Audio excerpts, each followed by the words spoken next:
Hi friends, I welcome you all for the channel of your UPSC friend. Let's start current affairs MCQ discussion for the prelims 2020. First question, which of the following statements is or correct? First statement, compressed biogas produced naturally through a process of aerobic decomposition from waste and biomass sources. Second statement, the purified and compressed CBG will have a pure methane content over 95%. Third statement, it has the potential to replace CNG in automotive, industrial and commercial uses. Here we need to choose for the correct statement. The CBG is produced through the anaerobic process of decomposition, not the aerobic decomposition. Hence the first statement is incorrect. And it has over the 95% methane, that is pure methane. Hence the second statement is correct. And in the third statement it is telling that it has the potential to replace CNG in automotive, industrial and commercial uses. This third statement is also correct. Hence the correct answer is B, 2 and 3 only. Biogas is produced naturally through the process of anaerobic decomposition from waste and biomass sources like agriculture residue, cattle dung, municipal solid waste, sugarcane press mud, sewage treatment plant waste, etc. It is called CBG after biogas is purified and compressed, which has pure methane content of over 95%. CBG is exactly similar to the commercially available natural gas in its composition and energy. CBG can be used as an alternative renewable automotive fuel. Second question, consider the following statement.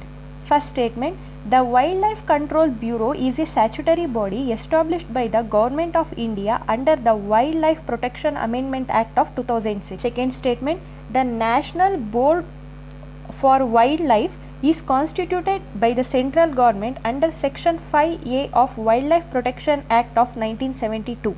Here we need to select the correct statements. Here both the statements are correct. Hence the correct answer is C, that is both 1 and 2. Wildlife Crime Control Bureau is a statutory body established by the Government of India under Ministry of Environment, Forest and Climate Change to combat the organized wildlife crime. It is under the Wildlife Protection Amendment Act of 2006. It is chaired by the Ministry of Environment.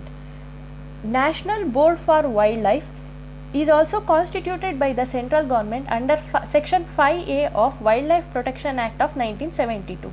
It serves as a apex body to review all wildlife related matters and approve projects in and around the national parks and sanctuaries. It is chaired by Prime Minister and its Vice Chairman is Ministry of Environment.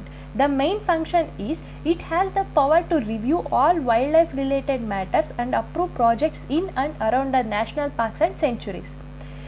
No alteration of boundaries in national park and wildlife sanctuaries can be done without the approval of National Board for Wildlife. Next question, consider the following statement about National Center for Polar and Ocean Research. First statement, the NCPOR has established a high altitude research station named Himansh in Himalaya.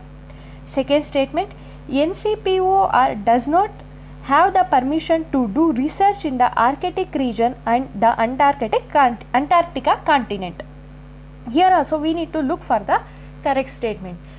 The NCPOR comes under the Ministry of Earth Science and it has established a high altitude research station called Himansh in Himalaya. The first statement is correct, but it has the permission and it is having the research stations in Arctic region and Antarctica continent. Hence the second statement is incorrect. So the correct answer is A, 1 only. The NCPOR comes under the Ministry of Earth Science and has undertaken studies in Western Himalaya in Chandra Basin. The NCPOR has established a high altitude research station named Himansh in Himalaya at 4000 meters altitude. The NCPOR has also been doing research in Arctic region and Antarctica continent. Fourth question, consider the following statements in the context of Asiatic lions.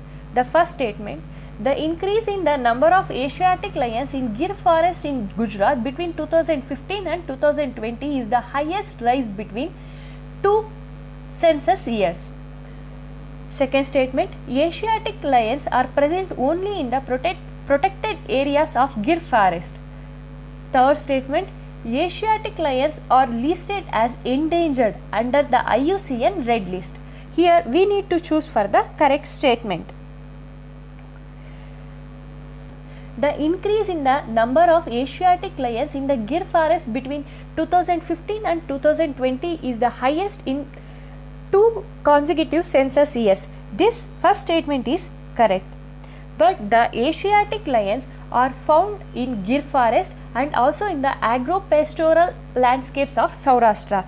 Hence the second statement is incorrect. Asiatic lions are also listed as endangered under the IUCN Red List. The third statement is correct here. Hence the correct answer is 1 and 3 only, that is C.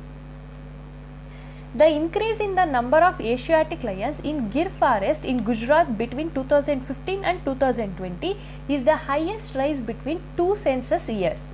The distribution has also expanded from 22,000 square kilometer in 2015 to 30,000 square kilometer in 2020. The Asiatic lions are present in protected areas and also in the agro-pastoral landscapes of Saurashtra. Asiatic lions are listed as endangered under IUCN Red List. Here you can see that there is an increase of 36% in the distribution area of lions. Next question, consider the following statement. India is the world's largest milk producer. Second statement, milk is the largest crop in India in terms of value. Third statement, the total value of milk produced in India is more than the total value of paddy and wheat put together. Here also we need to choose for the correct statement. Yes, India is the largest producer of milk and milk is the largest crop in India in terms of value. This statement is also correct. And if we put the value of total produced paddy and wheat together, it is less than the total value of milk produced. Hence the third statement is also correct. Here the correct answer is D. India is the world's largest milk producer. Milk is the largest crop in India in terms of value. It is the more than the value of paddy and wheat put together. These are the questions for today. If you like my video, please like, share and subscribe to my channel. Thank you.